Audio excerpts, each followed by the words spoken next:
más cordial bienvenida a esta primera cápsula de nuestra materia Teoría del Estado, en la que estaremos abarcando los temas que nos corresponden a esta primera unidad. Partimos de lo que son nociones de Estado.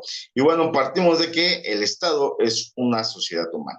Este primer dato lo obtenemos a través de que el hombre no vive aislado, sino que está en unión con otros seres humanos con los que está vinculado de distintas maneras. Es decir, a través del trabajo, la religión, el lenguaje o las costumbres, integrando así lo que sería una sociedad humana. Esta sociedad se encuentra establecida permanentemente en un territorio que excluye a otras sociedades. Por ello, el Estado entonces es una sociedad humana que está establecida en el territorio que le corresponde.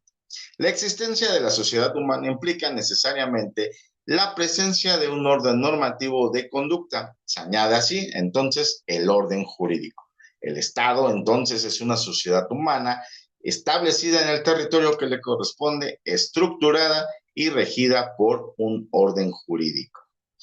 En la sociedad humana, el orden jurídico es creado, aplicado y sancionado por un poder que dispone de las facultades para ese objeto, en última y suprema instancia, de forma independiente de otro poder que le sea superior y por ello se llama soberano. La sociedad humana no permanece inmóvil, existe una actividad incesante de los seres humanos. Esa actividad social está regida por un orden jurídico que señala los fines colectivos de la actividad humana. Las anteriores son nociones invariables que erigen al Estado como una institución que disfrute de personalidad moral, a la que el orden jurídico atribuye un conjunto de derechos y obligaciones que le hacen nacer como una persona jurídica. Podemos concluir entonces, a partir de este análisis, que el Estado es una sociedad humana establecida en el territorio que le corresponde, estructurada y regida por un orden jurídico creado, definido y sancionado por un poder soberano para obtener el bien público temporal, formando una institución con personalidad moral y jurídica. Y bueno, lo que sigue es propiamente la definición. Partimos de que el Estado como concepción es una abstracción. Identificamos a través de lo anterior los elementos constitutivos tales como pueblo, territorio, poder. Y se suma a la idea del Estado como la autoridad que puede obligar a algo que por iniciativa y libertad natural alguien podría resistirse a hacer. Y bueno, partimos de que Duguid, un doctrinario en su deseo de describir al Estado, lo equiparaba a la figura de los gobernantes, es decir, a la usanza del rey Sol, Luis XIV, a quien se le suele atribuir la frase el Estado soy yo.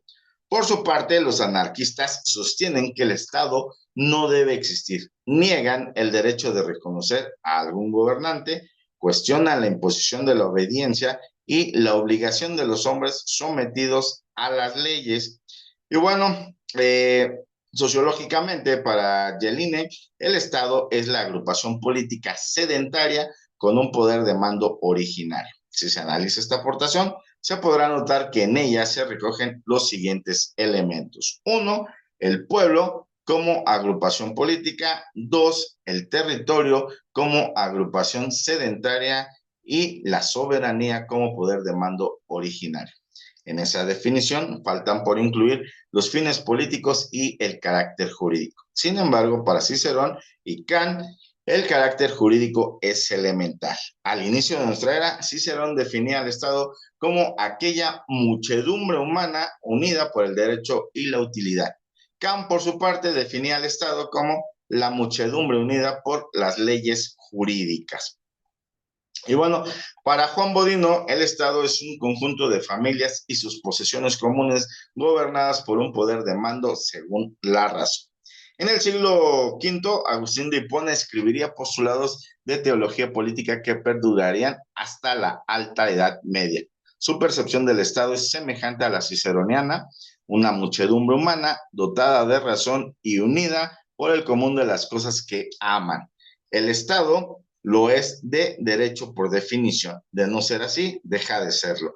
Un Estado sin derecho es una arbitrariedad y un derecho sin Estado será apenas un convencionalismo sin obligaciones de cumplimiento. Bueno, la teoría del Estado trata entonces de hacer algo más que explicar al Estado, sus instituciones y las relaciones de estas con los gobernados y la de los gobernados entre sí. Trata al mismo tiempo de extraer del estudio científico del presente las pautas para el futuro.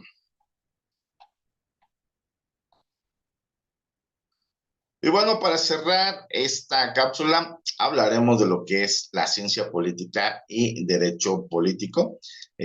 Abordamos a George Jelinek, nos dice que la ciencia teórica o doctrina del Estado se divide en dos, la doctrina general del Estado y su doctrina particular. La primera trata de investigar las fórmulas fenomenológicas generales. Para la doctrina particular, en cambio, existen al menos dos formas de investigación: el análisis comparativo de las instituciones particulares, de los estados en general, y la de un grupo de estados en una época determinada, o circunscribirse también al conocimiento institucional de un solo estado en su devenir histórico o en su forma actual. Y bueno, en estos sentidos se ha planteado la teoría general del Estado en Alemania. No obstante, en las últimas décadas se ha tomado distancia de ese estudio de simple doctrina o teoría para enfocarse al estudio científico del Estado o ciencia política. Y bueno, la categoría de doctrina comprende pues propiamente un concepto genérico, es decir, es una instrucción fundamental. La teoría, en cambio, alude a varias percepciones situacionales, es conocimiento especulativo que incluye leyes que sirven para relacionar un orden fenomenológico y además comprende la hipótesis como consecuencias de la aplicación de toda ciencia. Doctrina y teoría son categorías cercanas al conocimiento científico, no son antagónicas, son caminos lógicos para llegar a la ciencia. Nos dice Heller que la ciencia política solo puede tener función de ciencia si se admite que es capaz de ofrecernos una descripción, interpretación y crítica de los fenómenos políticos que sean verdaderos y obligatorios. Entonces, la ciencia política contemporánea se auxilia de las diversas teorías políticas. Una de ellas es la teoría del Estado en su sesgo jurídico, no precisamente la más importante, porque el esquema jurídico no puede dar un conocimiento general. La ciencia política tiene sus propios senderos que, además de descubrir la realidad del mundo político, pretenden conducir al conocimiento integral de sus fenómenos. Bueno, pues con eso estamos concluyendo esta primera cápsula. Nos estaremos viendo por ahí en nuestra siguiente cápsula o bien en nuestra clase sincrónica. Hasta pronto y mucho éxito en la materia.